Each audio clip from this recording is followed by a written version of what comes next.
and people will continue to trickle in. Thanks for coming tonight, everybody. I'll start with a housekeeping announcement. Councilmember Che cannot be here tonight due to an unforeseen scheduling conflict. So our panel tonight is Walter Smith and Jeff Jacoby. The issue on the table is whether the District of Columbia should be a state. This is an issue that raises legal questions, political questions, and questions about citizenship and the composition of our nation. Our events will take the form more of a conversation than a debate, although I do expect there to be disagreement. Our panel, as I said, is Walter Smith and Jeff Jacoby. Walter Smith is the executive director of the DC Appleseed Center for Law and Justice, which tackles public policy problems confronting the national capital area. He favors DC statehood. Jeff Jacoby is a longtime syndicated columnist who publishes in, among other outlets, the Boston Globe. He opposes DC statehood. I will be moderating. My name is Bradley Silverman. I am a member of the DC chapter of ACS. So here's how it'll work. I'll be asking the questions. In answering those questions, each of our panelists are welcome to refer back to and respond to anything the other previously said. Again, this isn't a formal debate, but don't hesitate to voice your disagreements where you have them, or your agreements. Maybe you'll have some of those too. I will try to save some time at the end for audience questions. We're going to wrap up tonight at around 7 o'clock. I don't want to keep our panelists too long, and the ACS holiday party, to which you're all invited, is starting then. So let's kick it off.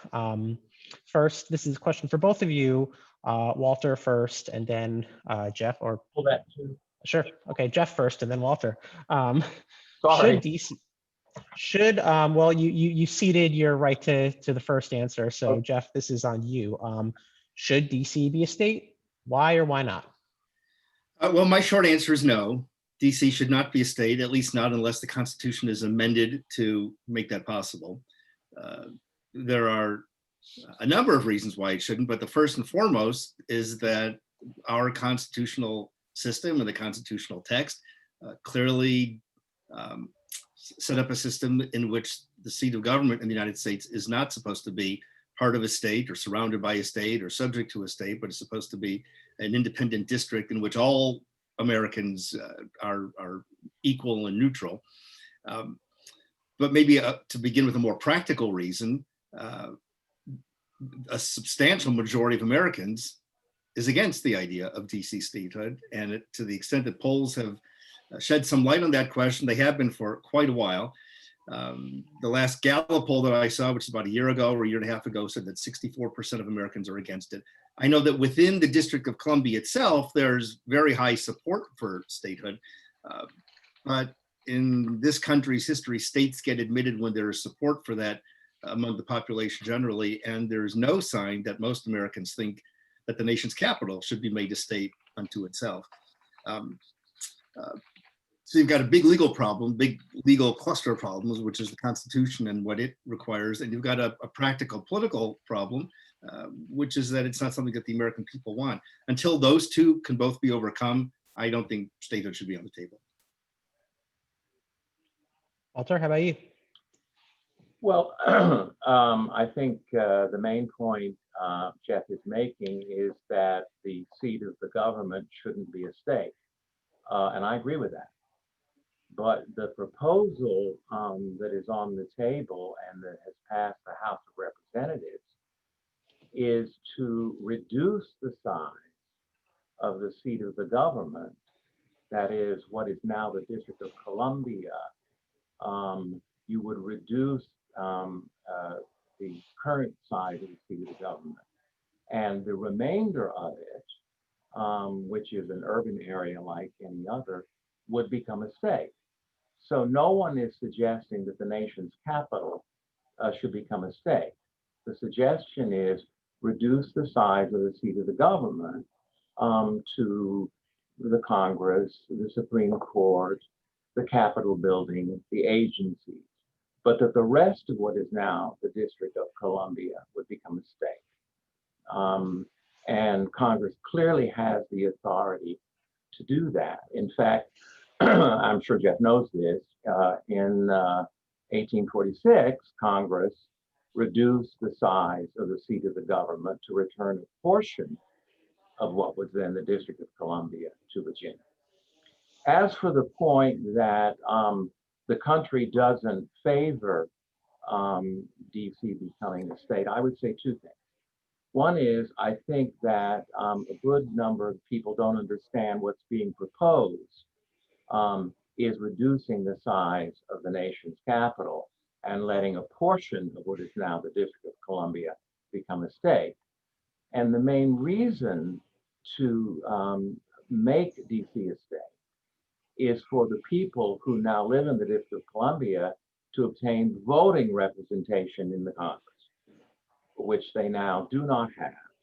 And polls show that the vast majority of people in the country do favor people in the district having voting representation. So just to address the 2 points Jeff made, I don't think either of them is valid.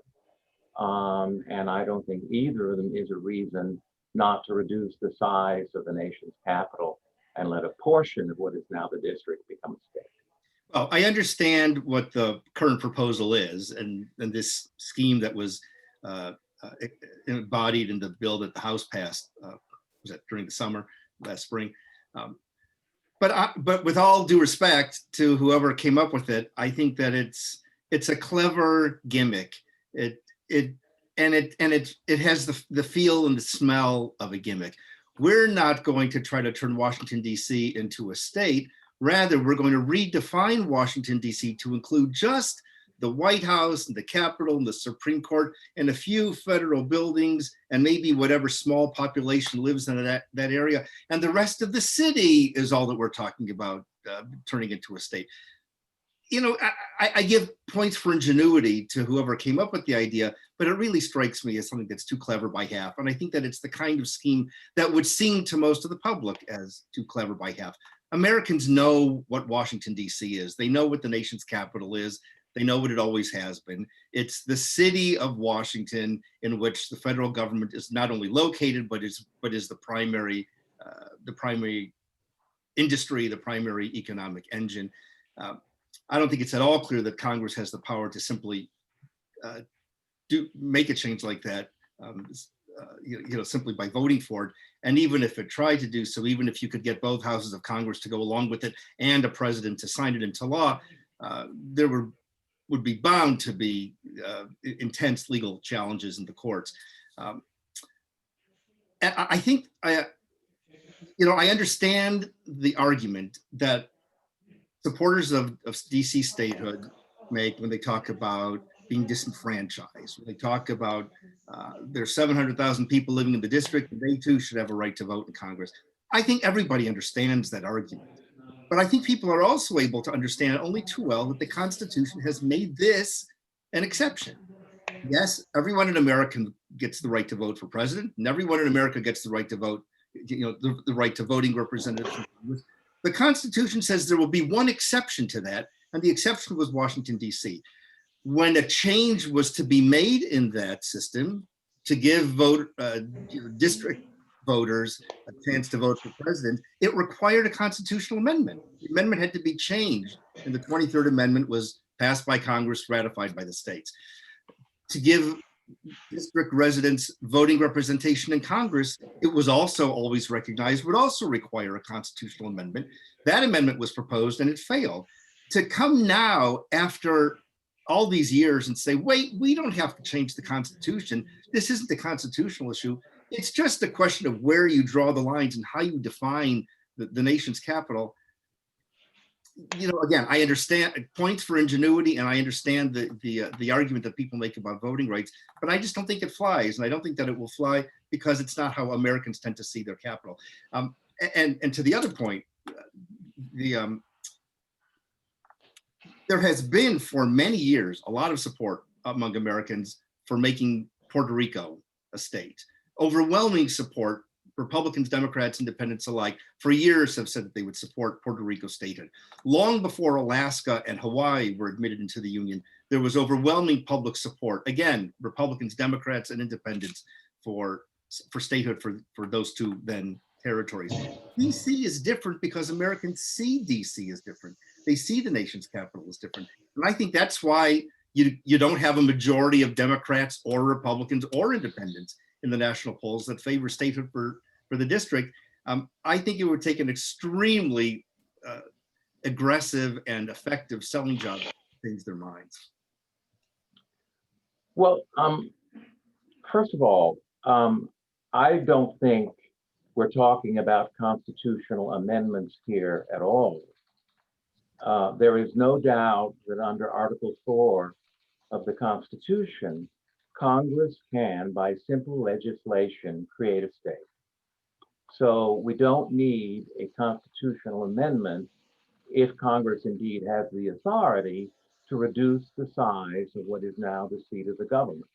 I also think there's no doubt that Congress has the authority to reduce what is now the seat of the government. And as for the point that this is a gimmick, that the people of the country know what the nation's capital is, I think when people across the country think of the nation's capital, they think of the White House, the Supreme Court, the Lincoln Memorial, the Jefferson Memorial, those parts that they understand are part of the seat of the government. But what is now the District of Columbia includes where I'm sitting right now, Thomas Circle. Not very far from here is DuPont Circle. And a mile or three away, we can cross the river to east of the river. We can go to southeast DC.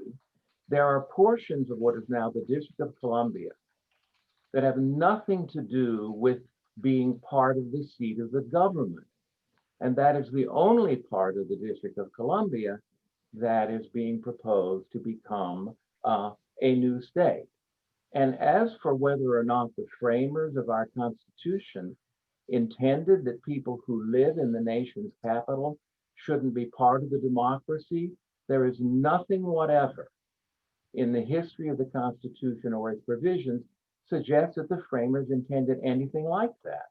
In fact, I would imagine that if the framers knew that the people who live in the capital of the great democracy they created have for 200 years been denied participation in that democracy, they wouldn't agree with it at all. I'm not sure. Let me just one other point, Jeff. We are today the only democracy on earth that denies voting representation to the people who live in the capital. And the easiest way to fix that inequity is simply to do what Congress did in 1846 when it reduced the size of the capital to give part of it back to the Commonwealth of Virginia.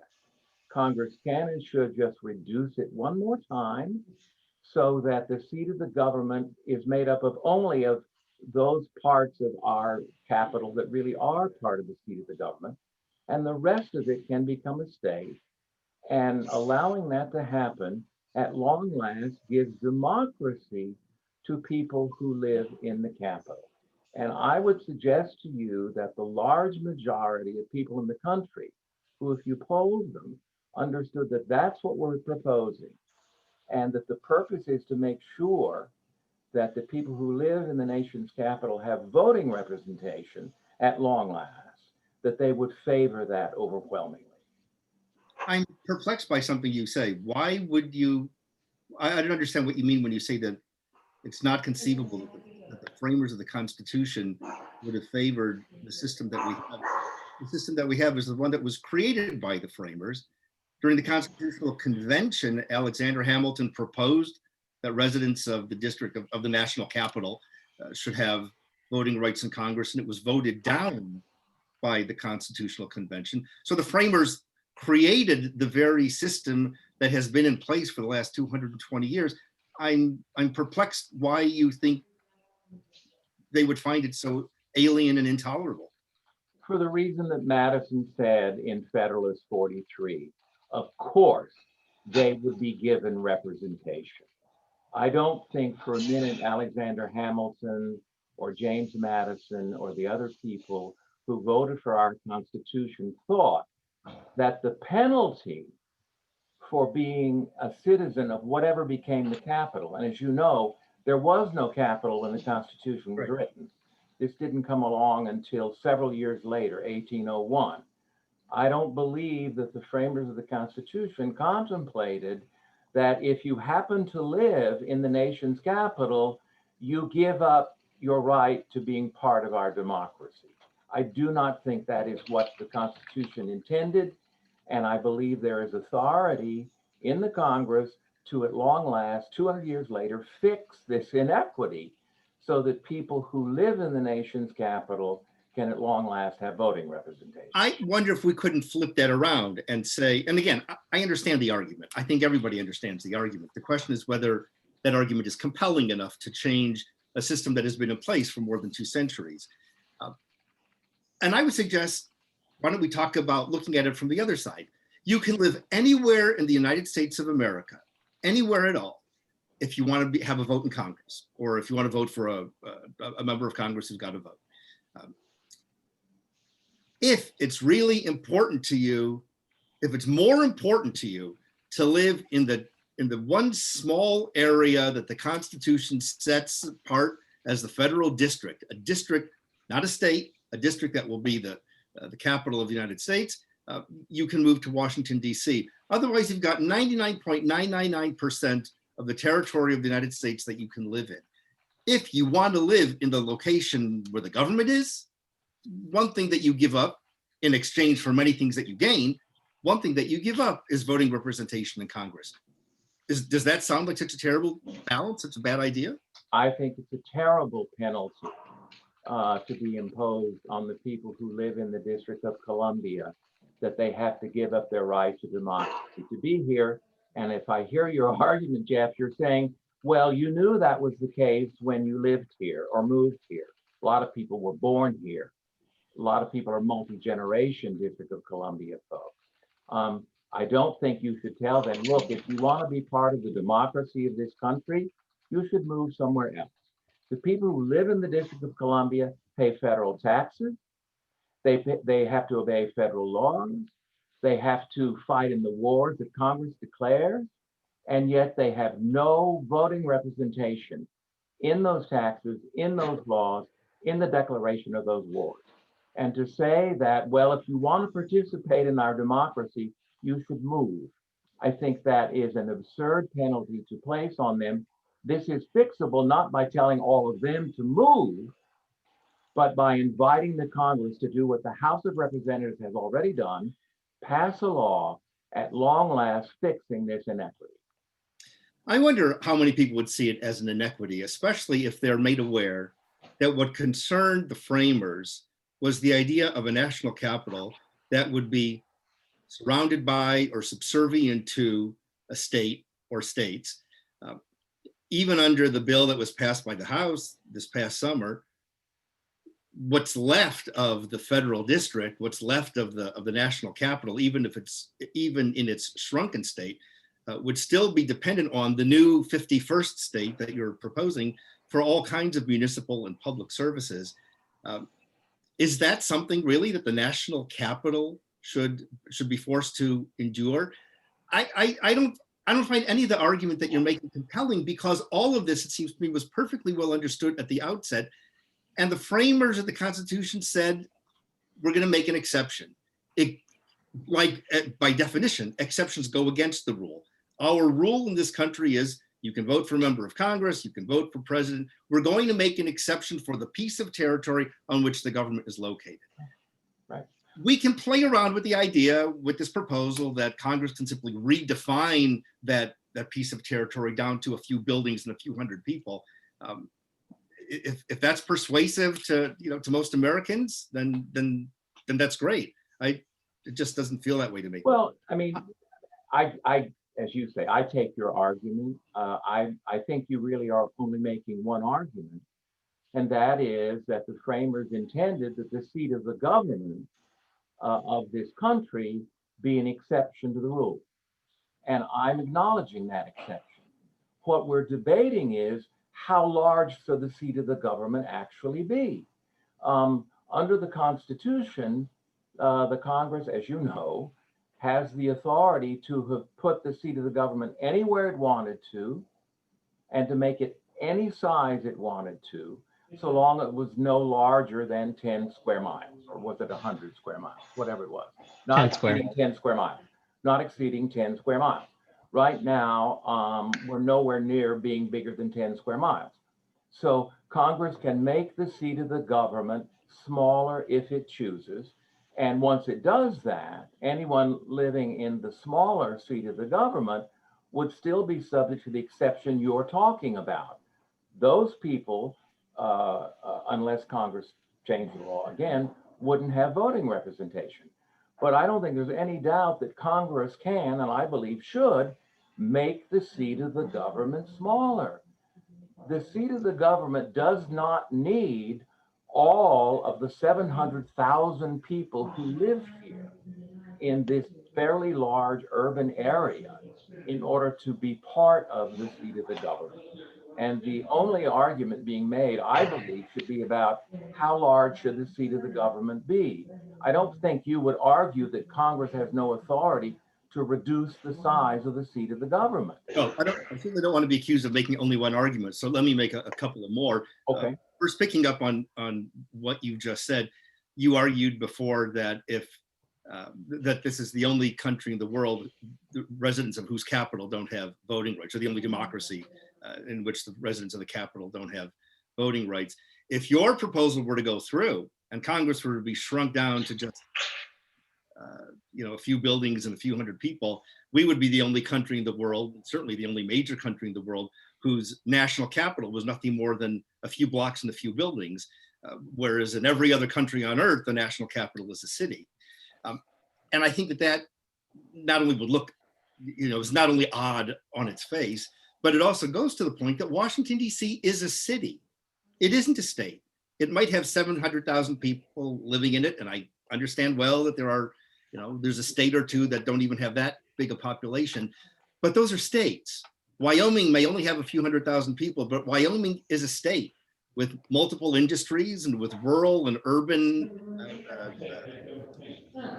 sectors, and with what's all the noise that we're hearing in the background? I don't know. I don't hear noise. What is it? Oh, maybe that might be my parents cooking dinner. Let me mute myself. Is this better? I think so. There's a difference I would suggest between a city and a state. Washington is a city. Even Rhode Island, which is an hour's drive away from where I'm sitting here in suburban Boston, the tiniest state of all, nevertheless has multiple industries in it. There's shipbuilding and there's manufacturing, and even Rhode Island has its own rural sector. There's nothing to Washington, D.C. that smacks of statehood, that takes on the trappings or the feel of being a state. It's a city, and moreover, it's a city. It's not a particularly large city. There are certainly cities with far larger populations, and no one is suggesting that they ought to be turned into states, or that it would be a good idea to turn them into states.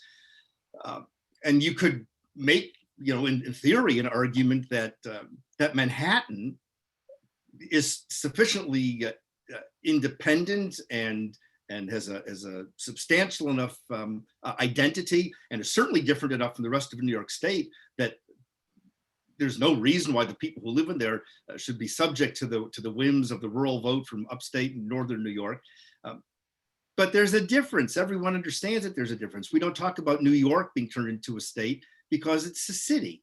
Philadelphia is a city, Boston is a city, and Washington is a city.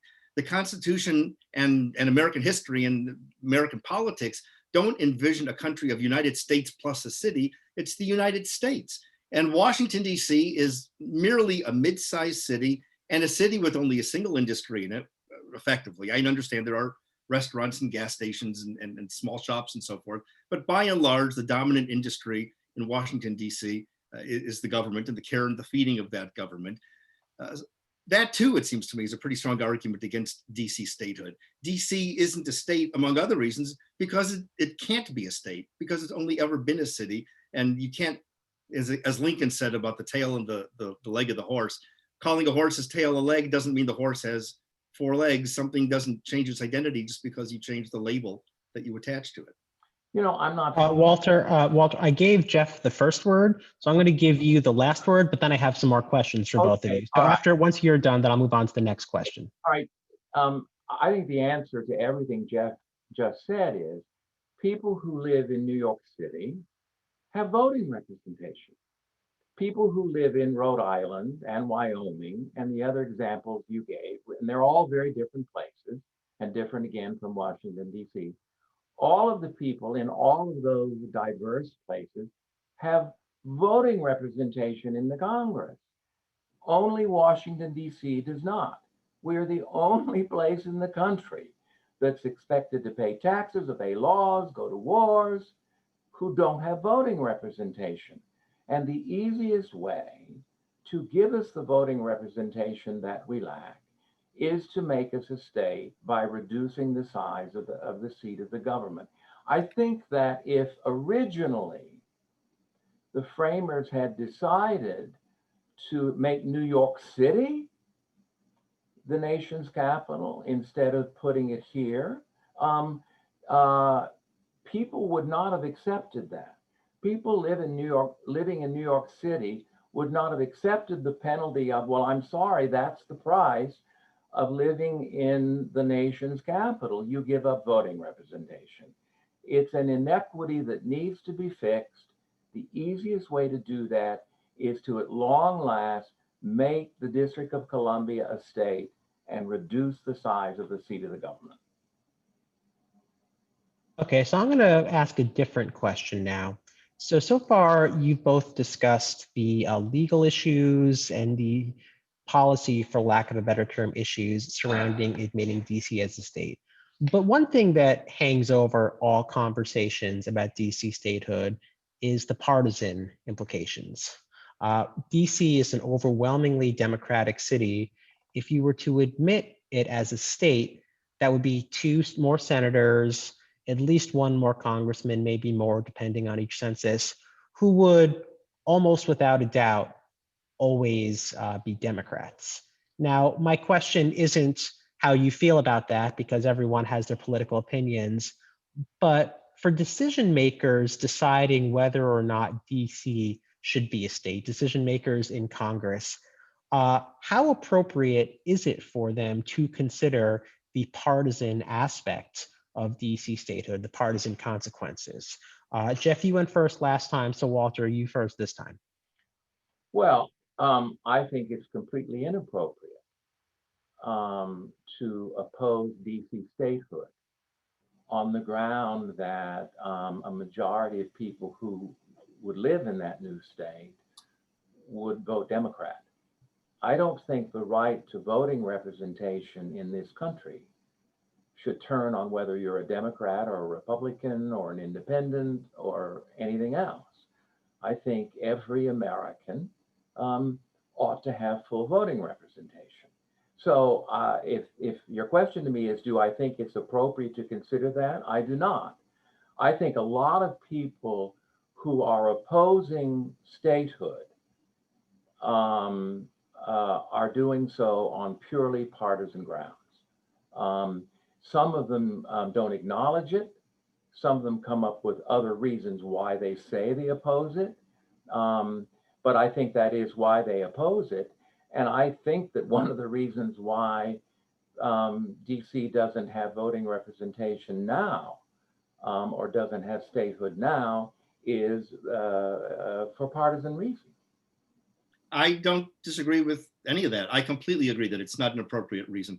And I have always found the partisan argument to be the least compelling piece of this whole discussion. That said, I know that historically states were sometimes admitted in pairs in order to achieve either a kind of bipartisan agreement or some other sort of political agreement. So it was believed that Hawaii would lean Democratic and Alaska would lean Republican, which in fact they have. I think that made it, my understanding is that's what made it possible for the 2 of them to be admitted.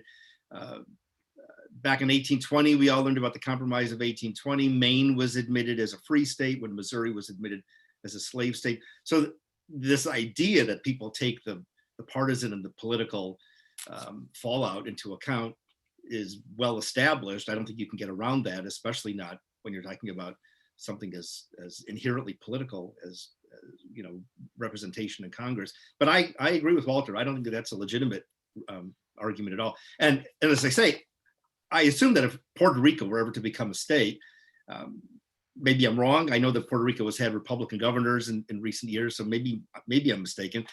But my sense is that Puerto Rico would be expected to lean Democratic.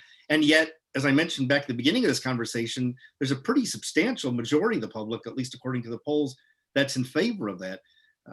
So maybe in Congress, they're more benighted on this partisan question. But I think for Americans generally, they just have always seen Washington, D.C. as sui generis and that the kinds of issues that would come into play for political reasons aren't the ones that they're being motivated by.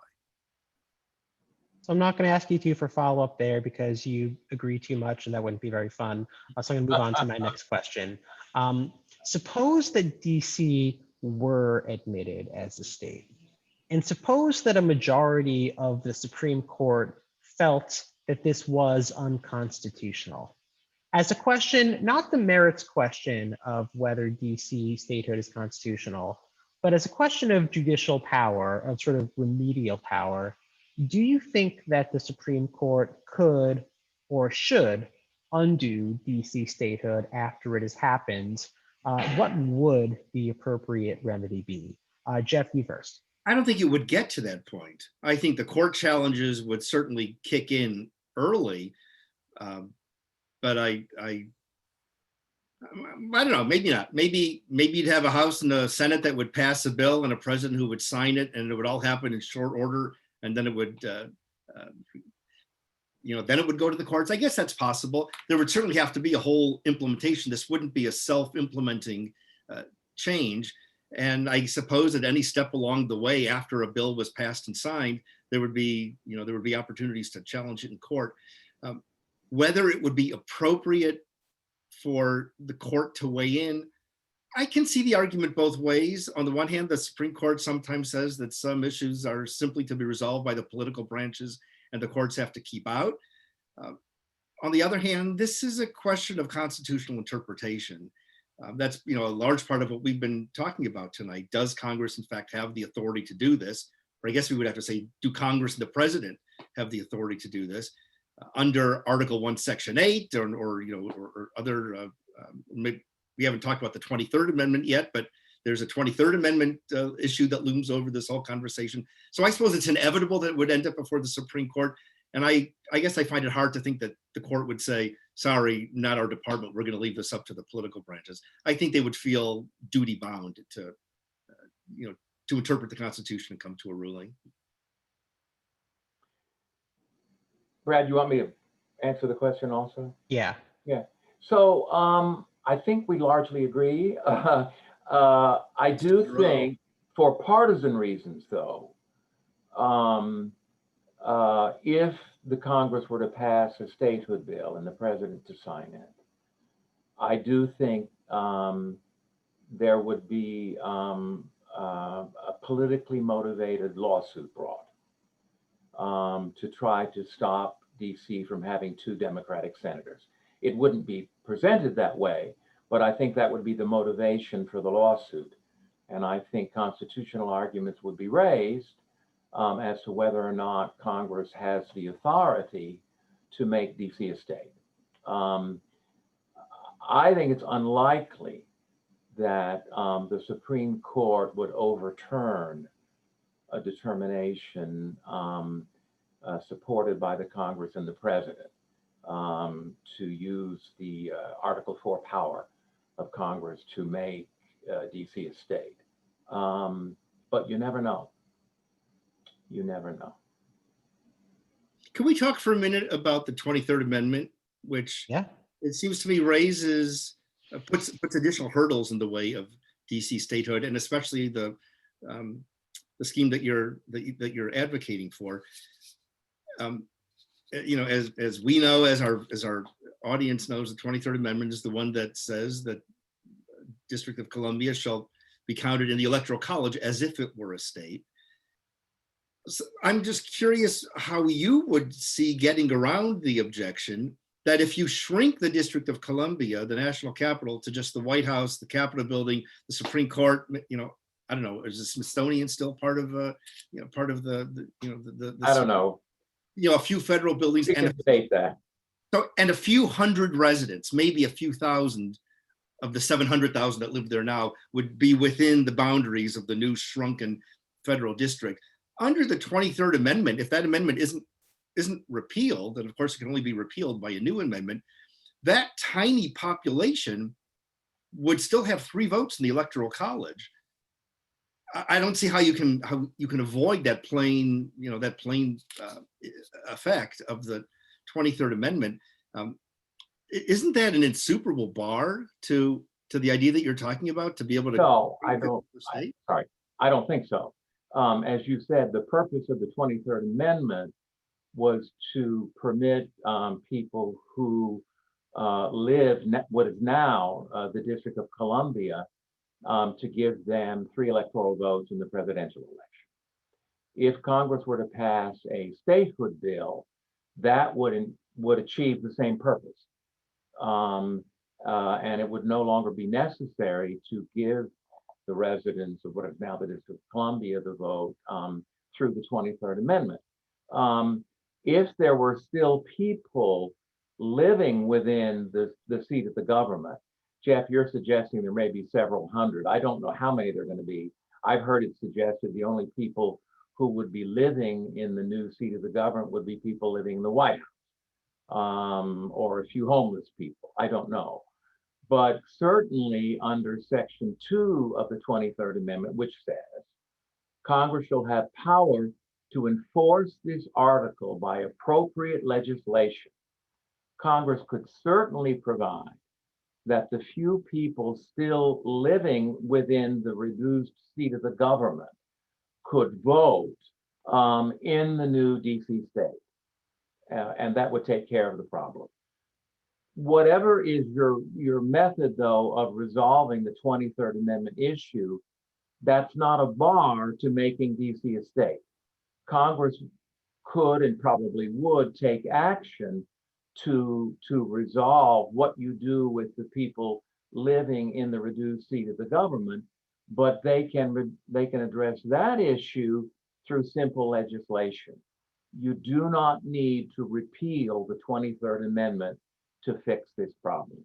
That sounds to me like an argument that would be very heavily challenged in court as well. And I mean, you've got Section 2 there saying Congress can enforce the amendment, which is now boilerplate in most recent amendments. But the main thrust of the amendment is that residents of the federal district will be treated as if they are a state for purposes of the Electoral College. And it doesn't say anything about, we understand that this means if it's a full-size city, but if it's going to be shrunk down, then this doesn't apply. There's nothing in Section 1 that says it doesn't apply if the district is shrunk. It seems to me that that's not only a legal bar, but a constitutional bar that's going to take some very serious dancing around to avoid. And I do think that those who don't want DC to become a state will probably make that argument in court after the DC statehood bill passes. But I believe that Section 2 will be construed very broadly, in the same way that Section 5 of the 14th Amendment is construed very broadly to allow Congress to do whatever is needful to effectuate the purposes of the amendment at issue. And the purposes of the 23rd Amendment was to make sure that people living in the seat of the government got to vote for president. And once a statehood bill achieves that purpose, I believe a court would allow Congress to take whatever steps were necessary to effectuate the original purpose of the 23rd Amendment. Interesting. I'd be curious to see if it falls off that way. And if it's, I hope we get that far, Jeff. I hope someday after the statehood bill passes, we can wrestle over that in a courtroom. Something else we haven't talked about, but it's suggested to me by your comment about Congress being able to simply say the few hundred or few thousand residents who are left will simply vote in the new 51st state. It seems to me that connects right back to the question of retrocession. or to simply giving the residents of Washington, That was D.C. actually gonna be my voting next rights as question. if they are in, what's that? What's that, Brad? That was actually going to be my next question. Right. So the question of voting as if they are resident, being counted as if they are citizens of Maryland for purposes of representation in Congress. I think a lot of people would argue that's a much cleaner way to get around what you call the inequity of residents of Washington, D.C. not having voting representation in Congress. Let Congress simply pass a law, or we'll pass an amendment if that's what it comes to simply say, for purposes of congressional representation, the residents of Washington, D.C. will be counted as if they are citizens of the state of Maryland. Wouldn't that accomplish the aims that you're talking about? Well, except for the fact that's not what the people of the district want, and it's certainly not what the people of Maryland want. I mean, you mentioned a minute ago, we should look to what polls tell us people actually want. People who live in the District of Columbia, many of whom have been here for generations, want to have voting representation as residents of the District of Columbia. And I don't think they want to either move away, which is what you suggested a minute ago, or be treated as if they were residents of Maryland. They want to be treated as full-fledged American citizens with full rights of citizenship, which ought to include full voting representation in the Congress. But that's not an argument. That's just saying that's not what we want. But you would say that's not what we want to any proposal that didn't involve full-fledged statehood for most of what is today Washington, D.C. My question is, why not? What would be so bad about saying you, for purposes of voting and representation in Congress, you'll be considered as though you're 700,000 citizens of the state of Maryland. All of the usual political protections and impacts and effects would kick in. I understand that there might be a certain kind of chauvinism about I'm a DC resident and I want to vote as a DC resident.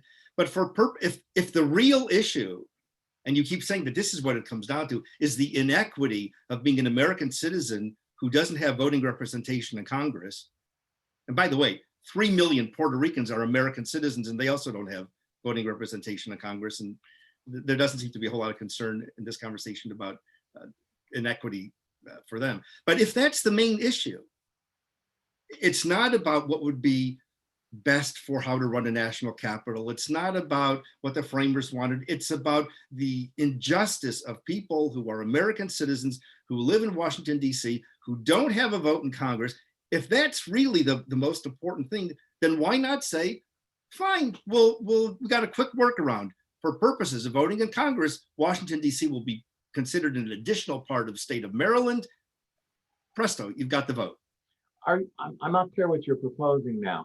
Are you proposing retrocession to Maryland, or are you proposing a law that says we're going to pretend you're residents of Maryland, but you're really not? Which is the thing? I'm throwing either or both or something else out as a proposal, something short of establishing a new state. If the real issue is voting representation, then let's find the neatest, cleanest, simplest solution that will address that problem. And it seems to me maybe the neatest, simplest, cleanest, easiest solution to the problem of voting representation in Congress is to say, okay, you can vote. Maryland now has, for congressional election purposes, an additional 700,000 citizens. You've got your vote. I don't think that's a permissible law that you're describing right now. If I understand what you just said, let's treat district residents as if they're residents of Maryland for voting purposes. You just said before that under the proposal that the House passed and that you like, Congress under Section 2 of the 23rd Amendment could say, let's treat the remaining residents of the National Capital District as if they are voting citizens of the new 51st state. I'm asking, why not say, under Section 2 of Article 23, let's treat the 700,000 residents, or however many are adults, of the current Washington, D.C., as if they are voting citizens of the state of Maryland from which this territory originally came. Why wouldn't that solve the problem? Well, I don't know if that's a permissible law that you are describing. I do think under Section 2 of the 23rd Amendment, Congress has the authority to treat the people living in the White House and anyone else who remains in the seat of the government, would allow those people to vote in the new District of Columbia. Whether or not Congress could also do what I hear you saying, which is pass a law saying we're going to imagine that the 700,000 people living in the District of Columbia are really residents of Maryland, and therefore they can have voting representation. I don't quite understand how that law works.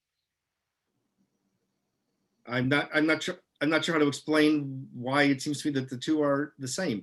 Congress can say, according to you, if you still live in the National Capital District when there's a 51st state, we'll treat you as if you are a voting resident of the 51st state. I'm saying, why not just say, if you live in the National Capital District, which today is the whole city of Washington, D.C., Congress will pass a law saying we'll treat you as if you are voting citizens of the 14th state or whatever Maryland was. So under that proposal, are we voting for candidates for Senate from Maryland? And does the district get its own separate representative under what you're proposing? Well, it certainly would be Senate candidates from Maryland. There wouldn't be separate Senate. So there wouldn't be senators from the District of Columbia. Right, but you never said that the issue is that Washington, D.C. needs its own senators. You said the issue is that Washington, D.C.'s residents need voting rights in Congress. Need voting representation for the District of Columbia. That is what the residents of the District of Columbia want. I don't think the residents of the District of Columbia want to start voting for 2 senators from Maryland. I don't think that's what they want. And by the way, I don't think that's what the residents of Maryland want. And if a majority of the residents of Austin, Texas said, we don't want to be voting for 2 senators from all of the rest of the state that surrounds us. We have this pride in Austin and we want to have our own senators. Why shouldn't Austin, Texas be able to do that? It seems to me you're changing the terms of the discussion of the argument now. You had been saying all along, the problem is that we don't have a voice in Congress. I'm saying you can have a voice in Congress, you'll just piggyback onto Maryland. And now you're saying, no, we need our own senators. It's not enough that we would be represented by the senators from Maryland. And I'm saying, what if Austin doesn't want to be represented by the senators from Texas? Well, I do think that the people who live in the District of Columbia, and they've been here as a separate jurisdiction since 1801, can legitimately say it's time for that jurisdiction and its residents to have full voting representation for that jurisdiction in the Congress. Now, whether or not Austin, Texas would like to have its own senators, they have 2 senators now. We don't have any. Austin already has 2 senators. The District of Columbia has none. We are asking for 2 senators for this jurisdiction that has never had voting representation. But under my hypothesis, you would have 2 senators. The Maryland. It wouldn't be 2 senators for the District of Columbia. And it's not 2 senators from Austin, it's 2 senators from Texas. I tell you, if Austin, Texas wants to make an argument that they'd like to have their own 2 senators and suggest that they are like the people of the District of Columbia, then I say more power to them. I think the 2 cases are completely different. I wonder. So I have a couple questions. These are more for Jeff, but Walter, feel free to step in as well. Jeff, you asked why statehood would be necessary if you could solve the problem of lack of political representation by either retroceding DC into Maryland or giving them voting rights in Maryland. I'd like to present 3 possible answers and hear your thoughts on them. One of them is that, as best I know, we've never required a territory that wishes to become a state to subsume its existing identity and culture into an existing state rather than allow it to maintain its identity. Why should we take a different approach with DC? Second argument is you talk about retrocession of DC into Maryland. Would it make any difference in your mind if Maryland opposed retrocession? In that case, you'd have a situation of Congress sort of forcibly jamming, a territory, an area into a state against its, against its will. Most retrocession discussions seem to assume Maryland's, approval. Third, one of the points you made before is against DC statehood is that no particular area or region of the country should have excessive sort of political influence over the national capital. Wouldn't that problem continue to exist if the city of Washington were retroceded into Maryland? Um,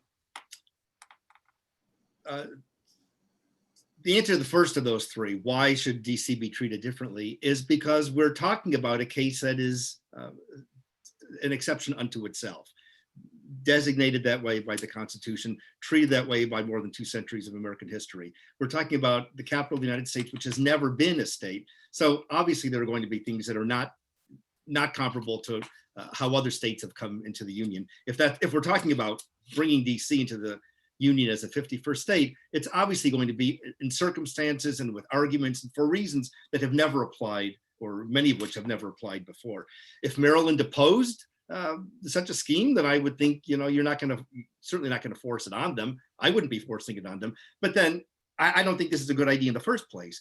I don't share Walter's feeling, and I guess the feeling of the 86% of the DC voters who supported statehood. Although that makes me wonder, now that I bring it up, what about the other 14%? I wonder what their thoughts were. I'm going to guess the views of most members of ACS. I don't share the belief that this is some kind of terrible inequity. I think it's simply one of those things that's built into the American system. Just as it's built into the American system, that you can't, that the right to hate speech, and just to pluck something at random, that the right to hate speech is protected by the Constitution, whereas in many other countries in the world, such a thing would never be tolerated. We have a First Amendment. Our Constitution sets up something different. We treat hate speech, we permit it, even though we might find it abominable under other circumstances or for moral or ethical reasons. In a related way, I'm not making the direct comparison, but in a related way, the lack of voting representation for DC residents is simply part of our system. There might be things about it that we don't like, but for the sake of larger goods, greater benefits, this is the system that we have. So I'm not offended to and cut to the quick by the fact that DC residents, and I felt this way when I was living there, don't have voting rights in Congress. This whole conversation is about what would it mean, or what would the problems be if Washington were to somehow be created as a 51st state. Remind me what the third one was? I need to unmute. The third issue is you raised as an objection to DC statehood before the idea of one particular metro region, right, with having such influence over the national capital, and that problem would seem to exist even if you retroceded DC, minus the sliver of land into Maryland. Agreed. I'm throwing that out as a hypothetical for discussion purposes and as a way of saying, if the real issue is that you don't have voting representation in Congress, here's an easier way to do it than to create a whole new state. But I agree that would revert to the problem that the framers were concerned about in the first place, a problem that doesn't exist today because Washington, D.C. is entirely, at least theoretically and ultimately, under congressional control. And at any, even though there's DC home rule and a city council and a mayor and so forth, ultimately no other state has power over Washington, D.C., which is what the framers wanted. It's the system that exists now. I think we're better off with what we've got now than with all the problems that would arise if you try to somehow either make DC part of a different state or make it a state unto itself. Walter, so one question for you now, specifically for you, although Can I Jeff, you're just also, respond to one thing he Yep. said, Brad? Jeff suggests that he's not offended all that much by the fact that people who live in the nation's capital don't have the vote. I think the voting representation is about as fundamental a right in this country as we have. The Supreme Court of the United States has said many, many times, not only is it the most fundamental right, it's the right upon which all other rights turn. And the fact that we've waited 200 years to give that fundamental right to people in the District of Columbia, I continue to believe is not only inequitable, it's actually unconstitutional. I think it is directly contrary to what the framers contemplated would happen. And we at long last have an opportunity to fix that simply by passing a decent statehood bill. And I think that's what we ought to do. Can I so offer, Walter, can I just sorry, make yeah. one fast comment about that? Again, I certainly understand the argument, but there are other populations in this country that don't have the right to vote for members of Congress or even for president. 17-year-olds, for example, minors don't have the right to vote. There are millions and millions of them in this country. And the argument is made, and it certainly comes up in Massachusetts and Boston from time to time, that 17 and 16-year-olds should be given the vote. Some cities in my state have, at least in municipal elections, given 16 and 17-year-olds the right to vote. And the exact same kind of arguments that you're making about the inequity of being affected by the laws but not being able to shape them or pick the lawmakers are made in those cases too. By and large, Americans accept the idea that there are some boundaries around who gets the right to vote. In American history, some of those boundaries were outrageous. When women couldn't vote, that was outrageous, and it required a change of the Constitution to give them the vote. The 15th Amendment, granted voting rights to people no matter what their condition of birth was. Unfortunately, that was dishonored for such a long time. That was pretty outrageous. But there are other cases where people don't have a right to vote. Felons in prison in most states don't have a right to vote. And most Americans are okay with that and don't see that as a terrible inequity. Minors, as I say, don't vote, and people don't see that as an inequity. Illegal immigrants don't have a right to vote. And I'm a huge fan of the most robust immigration possible, but they don't have a vote, and most people don't see that is a terrible inequity. I think the same argument could be made about the few 100,000 residents of Washington, D.C., not to minimize the importance of voting, but to say that for other reasons, for countervailing reasons, if you live in Washington, D.C., you don't get the vote. Fortunately, Washington, D.C. is small, and you're never more than a few blocks or a couple of miles from a venue where you can vote, if that really is what matters most. I don't minimize anybody's desire to have the vote. I'm just saying I don't think that it's the only consideration that goes into this. Well, but the answer to what Jeff has just said is, how about 17-year-olds? And once we didn't let women vote, and there was a time we didn't let people of color vote, no one in the District of Columbia gets to vote. No matter what their age, no matter what their race, no matter what their political party, no matter whether they're an immigrant or not, no one in the District of Columbia has voting representation. And I think 700,000 people living in the nation's capital not taking part in this democracy of ours is un-American, inequitable, and I believe unconstitutional. You So do Walter, vote. You vote for president. You vote for municipal officials. You don't have a vote in Congress. That's not saying that you're totally disenfranchised. It's one particular venue that you don't. It is a critical element of democracy in this country, and it's time to fix it. Sorry, Brad, I interrupted you. oh, sure. So this will be the last question just because it's 7 o'clock right now. But Walter, one reason that DC statehood is such a hot issue is that the framers almost certainly didn't anticipate that DC would be the lively, populous metropolis that it is now. It was a disgusting swamp back then and no one wanted to live there. Now it's, it's a pretty cool city and people, like being there and people move there. So let's say that Congress admitted DC as a state and carved out a small, rump federal district to remain there. And let's say that in 100 years, that small rump district has become itself a very populous area. It's a small landmass, but in 100 years, let's say you have 1 million people living there. You start to have these concerns again about a fairly large number of people who don't have voting representation in Congress and the other benefits of state citizenship. At that point, I guess one argument against DC statehood could be there's this sort of recursive problem, where do you then admit then and carve an even smaller rump district out, and then in 100 years do you have the same problem again? How would you deal with that issue? Well, if I follow the question, if you're saying 100 years from now, we might once again have hundreds of thousands of people who didn't have voting representation, I would find a way to address it. I'd have to see the map, but if the way to address it were to reduce the size of the seat of the government one more time, and take all of those people into what would then be the DC state, that's probably what I would do. I'd have to look at the map, but in principle, that is the way I would solve the problem. I think it's really important that the people who live in the nation's capital be part of this democracy of ours.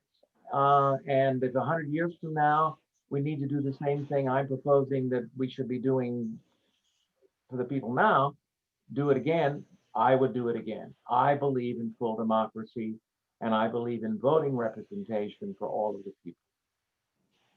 I suppose that's also the sort of issue that could maybe be solved with clever zoning ordinances by just not allowing development or not allowing that much housing stock to be built in the new district. It's 7:03 right now, so we're pretty much out of time. Before we end and before I just make a couple of closing housekeeping remarks, do either of you have any last words you'd like to share? I think this is a great conversation. I enjoy doing it, and I think it raises all kinds of fruitful and chewy issues to debate over. The only thing that I would suggest is that what might seem crystal clear to people who live in Washington, D.C. and who are passionately involved in this issue, I don't think is at all clear to most of the rest of their countrymen. And we're talking here about something that involves the capital of the United States and I would argue involves the Constitution of the United States. And if you're not able to make that argument in a way that most Americans will find compelling, I don't think it goes anywhere. Can I agree with Jeff about that? I think one of the reasons why we don't yet have full democracy for people in the capital is because the rest of the country doesn't know that we don't have full democracy. And I think the rest of the country doesn't fully understand the issues that Jeff and I have been discussing. And I'm kind of hoping that the pendency of the statehood bill will be a way to bring more attention to the issue and a better understanding across the country of what it is we're talking about. All right, so with that, I guess 3 quick, very brief last housekeeping announcements. First of all, Zoom is great, but one of the unfortunate sort of shortfalls of it is that you two can't sort of experience the overwhelming round of applause that you would have were this event in person. I'm very grateful for you both being here. I'm very grateful for you, spending your time tonight. I'm sure the audience is too. And if we were here in person, there would be a standing ovation right now. So I need to ask you to imagine that, but thank you both very much for coming tonight. 2 quick announcements. First of all, ACS's annual holiday party is it just started 5 minutes ago. So anyone who's interested, switch Zoom channels and you could go log into that. And then second, today's event on DC is the first in a series of events we're calling the Sovereignty and Status Series. We're going to have another event about Puerto Rican potential statehood in January, and a third event on the American Samoa, and a fourth on tribal rights. Those are forthcoming. We don't have dates for those last two yet, but stay tuned. And with that, good night, and thank you very much. Thank you. This was great. Thank you. All right, take care, everyone.